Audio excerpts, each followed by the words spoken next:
नमस्कार, मैं हूं अंकुर और आप देख रहे हैं सत्यहिंदी.com। एक नजर डालते हैं अब तक की सुर्खियों पर।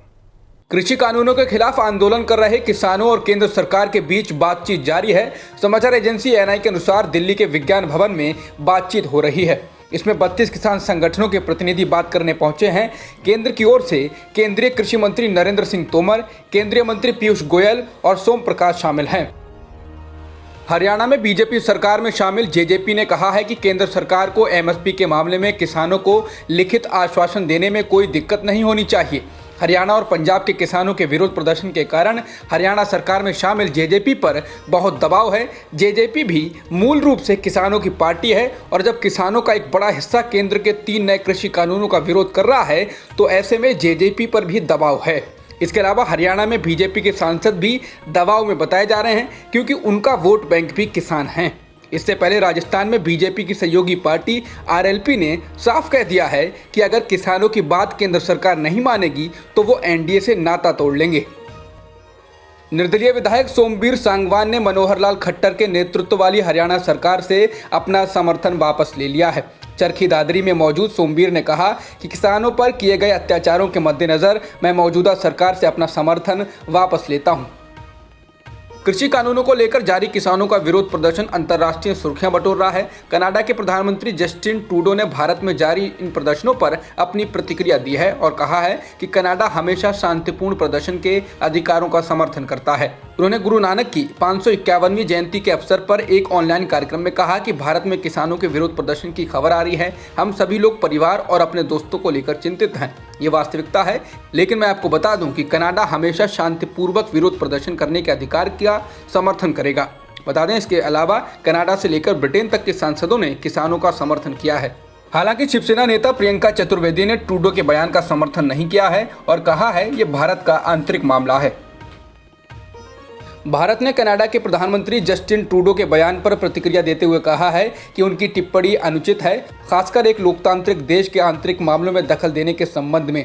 भारत के विदेश मंत्रालय के प्रवक्ता अनुराग श्रीवास्तव ने कहा कि सबसे बेहतर ये होगा कि कूटनीतिक संवाद को राजनीतिक मकसद से गलत तरीके से नहीं पेश किया जाए। पूर्व कांग्रेस चीफ राहुल गांधी ने मंगलवार को किसानों के आंदोलन पर केंद्र सरकार को आड़े हाथों लिया। उन्होंने ट्वीट कर कहा कि सैकड़ों अन्नदाता मैदानों में धरना दे रहे हैं और झूठ टीवी पर भाषण। किसानों की मेहनत का हम सब पर कर्ज है। ये कर्ज उन्हें न्याय और हक देकर ही उतरेगा, ना कि उन्हें दुत्कार कर, लाठियां मारकर और आंसू गैस चलाकर। जागिए, अहंकार की कुर्सी से उतरकर सोचिए और किसान का अधिकार दीजिए। उत्तर प्रदेश में पत्रकारों पर हमले का क्रम जारी है। अब राजधानी लखनऊ से करीब 160 किलोमीटर दूर बलरामपुर जिले में पत्रकार राकेश सिंह उर्फ निर्भीक को अल्कोहल युक्त हैंड सैनिटाइजर डालकर जला दिया गया, जिसके बाद उनकी मौत हो गई। घटना 27 नवंबर की है।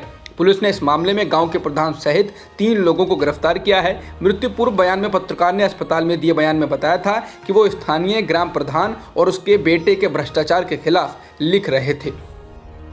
मध्य प्रदेश की शिवराज सरकार में लव जिहाद कानून का मसौदा पास हुआ है। तमाम बहस और विवाद के बीच मध्य प्रदेश की पुलिस ने लव जिहाद का एक मामला दर्ज करते हुए जबरन धर्म परिवर्तन की शिकायत पर एक युवक को गिरफ्तार किया है। आधिकारिक जानकारी के अनुसार ज्योति दहिया की शिकायत पर लव जिहाद की धाराओं में मामला पंजीबद्ध किया गया।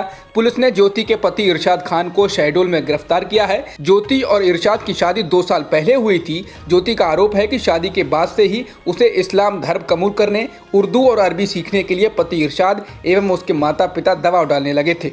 असमर्थता जताने पर उसे प्रताड़ित किया जाता था। पति इरशाद द्वारा बेरहमी के साथ पिटाई की जाती थी।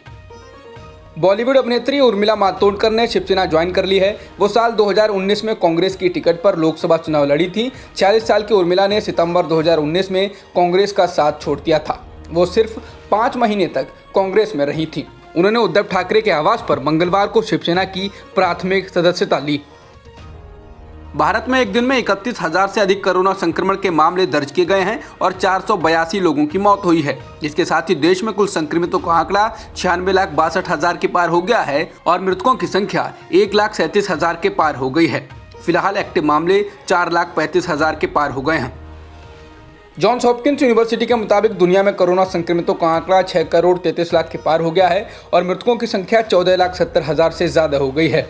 फिलहाल 4 करोड़ 39 लाख से अधिक लोग ठीक भी हो चुके हैं। अब तक की खबरों में इतना ही।